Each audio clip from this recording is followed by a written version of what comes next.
আসসালামু আলাইকুম ওয়া রাহমাতুল্লাহি ওয়া বারাকাতুহু।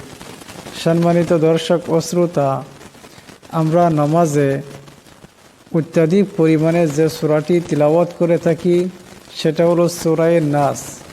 আসুন আজকে এই সূরা নাসকে বাংলা উচ্চারণ ও অর্থসহ শিখে নেই ইনশাআল্লাহ।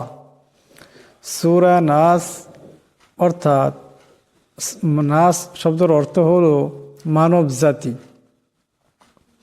সূরা নাস 114 নম্বর সূরাটি হলো মাদানী। আউযু বিল্লাহি মিনাশ শাইতানির রাজীম। বিসমিল্লাহির রহমানির রহিম। কুল আউযু বিরাব্বিন নাস মালিকিন নাস। قل أعوذ برب الناس ملك الناس إله الناس من شر الوسواس الخناس من شر الوسواس الخناس الذي يوسوس في صدور الناس من الجنة والناس। সূরাটি আমি আবার উচ্চারণ করছি, আপনারা উচ্চারণটি খুব ধ্যান দিয়ে শুনবেন এবং শিখবার চেষ্টা করবেন।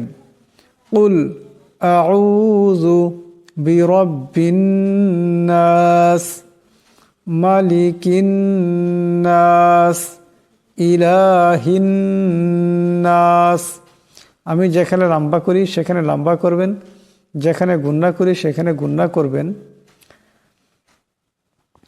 কুল আউযু বিরাব্বিন নাস মালিকিন নাস ইলাহিন নাস মিন শাররিল ওয়াসওয়াসিল খান্নাস আল্লাযী ইউওয়াসওয়িসু ফি সুদুরিন নাস মিনাল জিন্নাতি ওয়ান নাস।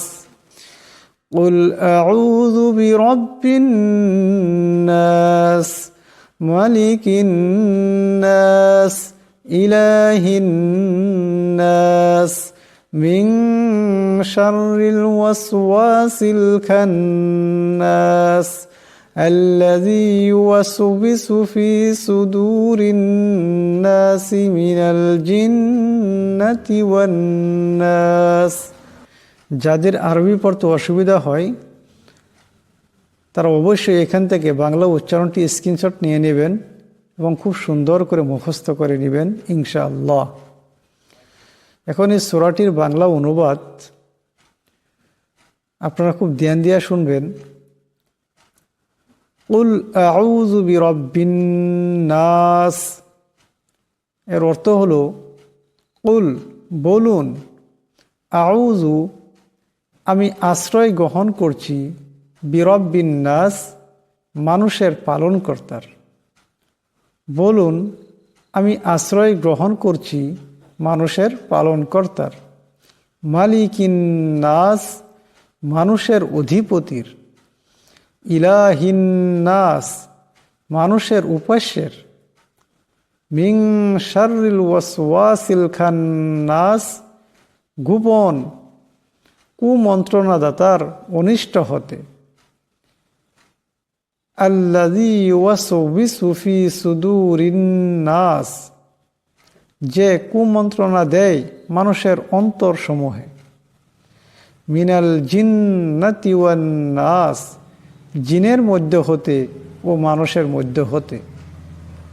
এখন সম্পূর্ণ সূরাটির অর্থ হবে, বলুন আমি আশ্রয় গ্রহণ করছি মানুষের পালনকর্তার, মানুষের অধিপতির, মানুষের উপাস্যের, গোপন কুমন্ত্রণাদাতার অনিষ্ট হতে। যে কুমন্ত্রণা দেয় মানুষের অন্তরসমূহে, জিনের মধ্য হতে ও মানুষের মধ্য হতে। আমার প্রিয় বন্ধুগণ, আমরা এই সূরাটি প্রায় সময় নামাজে তিলাওয়াত করে থাকি, তাই আমাদের অত্যন্ত দরকার আমরা সূরাটির শুদ্ধ উচ্চারণকে শিক্ষা করা এবং তার অনুবাদকে জানা, তার অর্থকে জানা। কেননা আমাদের যদি অর্থ জানা থাকে তাহলে নামাজে ধ্যান খেয়াল আসবে, আমরা ধ্যানের সাথে এই সূরাকে তিলাওয়াত করতে পারবো। আশা করি আপনারা বুঝতে পারছেন। যদি কোনো অসুবিধা হয়ে থাকে তো অবশ্যই কমেন্ট করবেন, ইনশাআল্লাহ সঙ্গে সঙ্গে এর উত্তর পেয়ে যাবেন।